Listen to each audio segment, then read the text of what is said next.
నేను ఎక్కువ మాట్లాడితే నా మీద కేసులు. ఈరోజు నేను సమాధానం కూడా నా కేసుల గురించి చెప్పలేకపోతున్నాను. కోర్టులో ఆంక్షలు ఉన్నాయి.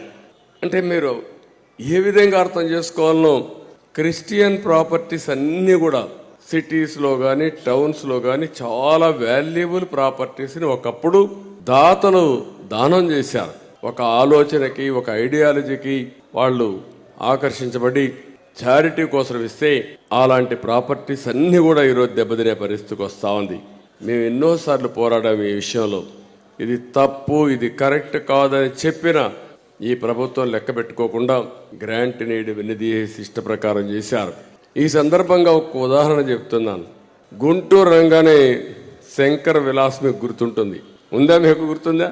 శంకర్ విలాస్ ఒక సర్కిలే ఉంది. అక్కడ శంకర్ విలాస్ సెంటర్ అని ఒకటి ఉంది. అక్కడ శంకర్ విలాస్ హోటల్ ఉండేది. ఎప్పుడో వాళ్ళ పూర్వీకులు పెట్టారు. రంగనాయకమ్మ అని ఆ హోటల్ ఆవిడ రన్ చేస్తుంది. ఆవిడ చేసిన పని ఏంటి? ఒక సమాజ హితం కోసం. ఎప్పుడైతే మీకు విశాఖపట్నంలో ఒక యాక్సిడెంట్ జరిగింది ఎల్జీ పాలిమర్స్లో, ఆ సంఘటన పట్ల ఆవిడ బాధపడింది. సమాజం ఏంటి మారుగా అయిపోతుంది, మంది చనిపోయారని. దానిపైన ఆవిడ చేసిన పెద్ద నేరం ఏంటంటే ఒక ట్వీట్ పెట్టింది. ట్విట్టర్లో ఒక మెసేజ్ పెట్టింది, దాన్ని ఖండిస్తూ కన్సర్న్ చూపించింది. అది మహా నేరమైపోయి ఆ మహిళకి శాపంగా మారిపోయింది. ఆవిడ్ని అక్కడి నుంచి వేధించారు. నువ్వు పెడతావా అని చెప్పి వేధించి కడాన ఆవిడపైన 41A నోటీస్ ఇవ్వకుండా అరెస్ట్ చేయబోతే కోర్టుకు పోయి బెయిల్ తెచ్చుకునింది. అక్కడి నుంచి మళ్ళీ వేధించారు.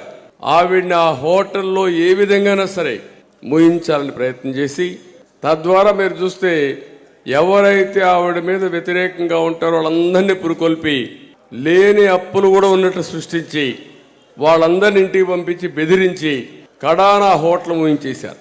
హోటల్ ముయించేసిన తర్వాత ఆవిడ ఇంకేదో ఒక వ్యాపారం చేసుకోవాలని ఇంకొక చిన్న వ్యాపారం చేసుకోవడానికి ఇంకొకటి ఎస్టాబ్లిష్మెంట్ స్టార్ట్ చేసింది. అది స్టార్ట్ చేస్తే అక్కడ అది జరగలేకుండా అడ్డం పడ్డారు, పర్మిషన్ ఇవ్వకుండా అడ్డం పడ్డారు. ఇంకా బతకలేక ఈ ఊరు వదిలిపెట్టి హైదరాబాద్కి వెళ్ళింది. Can you imagine this? ఒక్కసారి మీరు ఆలోచిస్తే ఎంత బాధేస్తుందంటే, ఈ రాష్ట్రంలో ఒక సాధారణమైన వ్యక్తులు బతికే పరిస్థితిలో ఉన్నారా అని అడుగుతున్నా. ఈ రోజే నేను చూసినప్పుడు రంగనాయకమ్మ గారి యొక్క అరెస్ట్ ఆ రోజు చూశాను, నేను సహకరించాను, పార్టీ కూడా కండెమ్ చేశాం. కానీ ఈరోజు ఆంధ్రజ్యోతిలో నవ్య అనే దీని కింద ఆర్టికల్ రాసి ఈ స్టోరీ అంతా రాస్తే మనసుండే ప్రతి ఒక్కడు కూడా బాధపడాలి. ఇలాంటి సెమీ క్రిస్మస్లో మనం మెసేజ్ చదువుకోవడం కాదు, సమాజం ఏమైపోతుందో దాన్ని కరెక్ట్ చేయడానికి ప్రతి ఒక్క రెవరెండ్ కానీ, ఫాదర్ కానీ, పాస్టర్ కానీ ప్రతి ఒక్కరు కూడా అన్ని మతాల వాళ్ళు కూడా ఆలోచించాల్సిన సమయం అని చెప్పిన బాధ.